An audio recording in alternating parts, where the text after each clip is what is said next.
Duel Review is brought to you by NexusDigitalComics.com.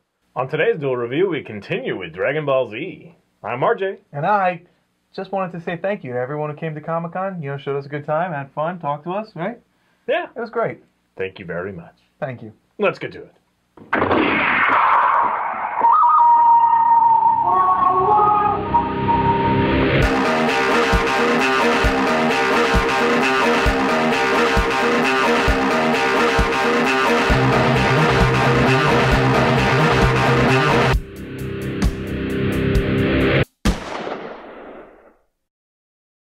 Today is April 4th, you lucky devils.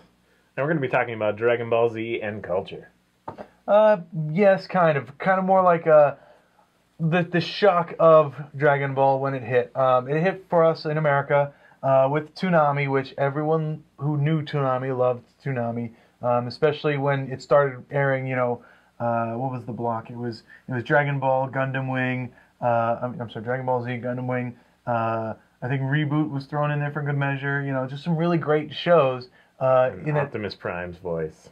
Yeah, in Optimus Prime's voice. That's right. And it was awesome.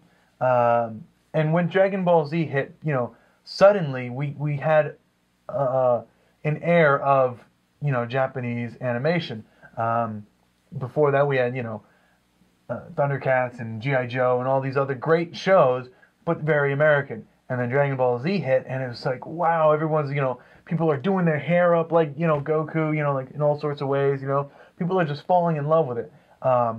Quickly after, you had toys, you had card games, you had video games, you had, you know, merchandise, you know, shirts and stuff, everything you could think of. The arcade game we talked about yesterday. Right. Just a lot of great stuff. In fact, if you hadn't checked it out, I think it stopped in 2008, but it was called the Dragon Ball Multiverse. It was an independent comic, online comic written by a couple guys who just loved the stuff so much, and so they kind of did like this group of characters who kind of went from dimension to dimension, you know, and they held these huge tournaments. So essentially, you can pit Goku versus Goku, which was interesting. So yeah, huge cultural shock.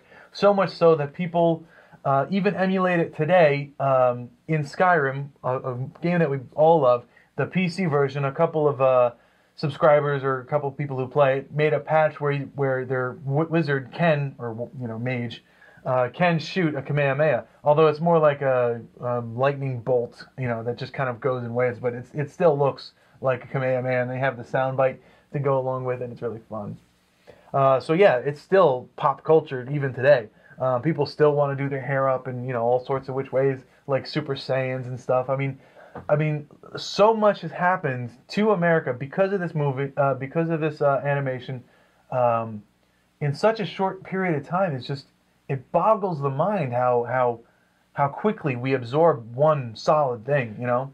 And yet, anime is still shunned by a large majority of this country. I don't get that at all. I mean, you know... And they're not even all like Dragon Ball. I mean, Dragon Ball is kind of one of those things where love it or hate it kind of thing. Right. Yeah, it has showed that it can be successful, so... Wildly why successful. isn't it more successful? Dragon Ball was successful before Pokemon was successful. I mean... Do you think it's just merchandising that they had the balls to, you know... They had the balls to do it all, and that's what, I think, because it was just everywhere you looked. I think they saw a need, and you know, or they saw a desire, and they filled it rapidly, as saw quickly. Vacancy, maybe. Yeah, before you could say Kaioken times 10, Dragon Ball was everywhere, you know, and you know, I fell for it. I loved it. You know, I had the cool, you know, very almost silk like shirts, you know, with the button up, and you know, Goku shooting a Kamehameha, you know, everything, you know. I think my brother Tim even like based his philosophy on the teachings of Goku, you know, like, you know, always strive for better, always be stronger, you know.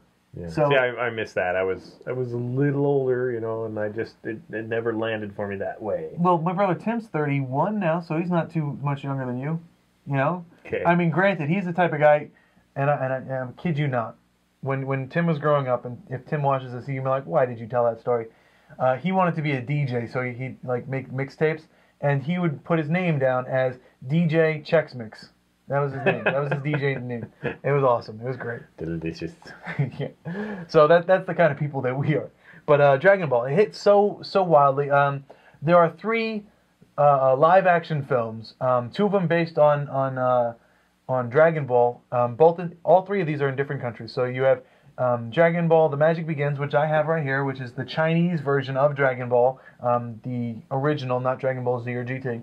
And I got this because, you know, just like the video games, I was like, oh, Dragon Ball, I must get it. It's got the brand name. I need it. You know, and I got it, and well, I liked it. I thought it was funny. I thought it was, you know, very Power Rangers-esque, you know, in you know, the quality of special effects and whatnot.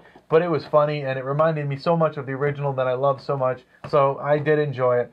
There's a Korean version, and I can't remember the name of it. And then, of course, there's the 20th Century Fox. Which we'll talk about tomorrow. Well, we're going to talk loosely. I'm not really going to get into it because I didn't really care for it. I mean, it was good, but and that one was loosely based on Dragon Ball Z, you know, which they, I'll get into it later. And I guess that wouldn't be tomorrow. That would be on Friday, wouldn't it? Oh, right. But either way, yeah.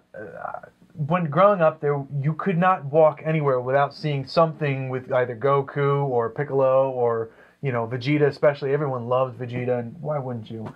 You know, just it was a huge cultural shock. You know, I'm trying to definitely the image of, you know, spiky hair and that orangey, you know, the gi that he wore. Yeah, right. Very iconic. Yeah, even art today. Like I was perusing through some art. You know, it was like an art gallery, but it was online. I was just, you know, hey, if I wanted to buy something, you know, I was just perusing, and I saw a couple minimalistic pictures, and it was you know, the orange gi and the white hair, you know, but it was just, you know, orange and white spikes. It was good, but you knew it was Goku as soon as you saw it. You knew it was Goku.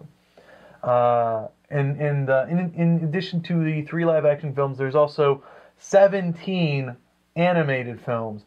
Some of them are alternate storylines based off of things that you've already seen. Some of them are all new storylines. Some of them are, you know, whatever. But I'll get into that on Friday as well, because that's part of the movies that I want to talk about. So let's see, the card games, huge card game. People love the card game. You know, between Magic the Gathering and what was that other card game that was out? It wasn't the card game. It was collecting the cards, the Marvel cards. You remember? Done by, what the hell's the name of the card? Well, it doesn't matter. So yeah. So you would collect the Magic the Gathering cards, the Marvel cards, and then the Dragon Ball cards, and you would have like a nice little stack, and you'd be like the man back in the day. The man. The man. I was the man. Woman is 2 hands. Man is. I was the man. I was the man. 1 hand. I was the man. All right, well, I guess that's it for our focal point on Dragon Ball Z. There's more to come the next couple days. Yeah. There's a lot to talk about. I wanted to really talk about the inspiration here today. And honestly, there's so much to say that you don't really know what exactly to say, because it was everywhere.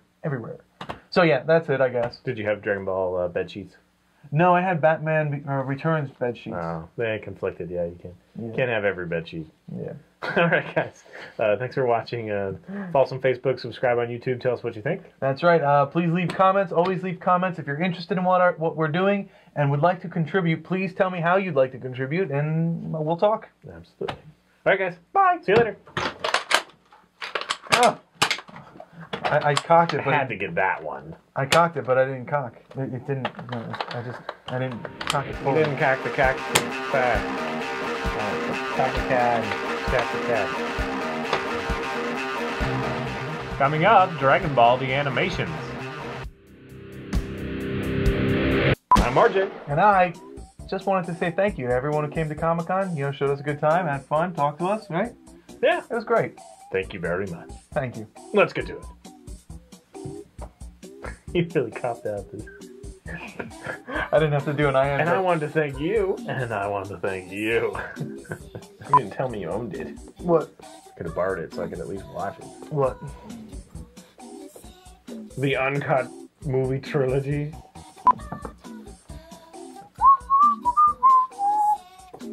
Oh, what's our focal point? Oh, yeah. You're going to talk about how it's culturally significant or something. Yeah, I didn't really do any research on Pull that. stuff I out of forgot your all ass. about that. Let's watch as Nick pulls stuff out of his ass. Gross. I don't know. Pack the cat and cack the cack. Alright, well, I'm glad that one's out of the way because that's the only one I really didn't think about. Well, I think we got that on tape. Because I forgot all about that. I was like, oh, the inspirations, crap. Pack the cat and cack the cack.